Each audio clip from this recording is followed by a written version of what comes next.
பழங்கள். ஆப்பிள் பழம், திராட்சை பழம், அன்னாசி பழம், கொய்யாப்பழம்,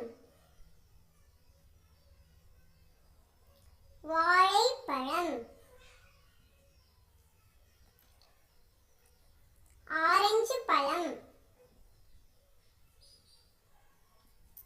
மாம்பழம்.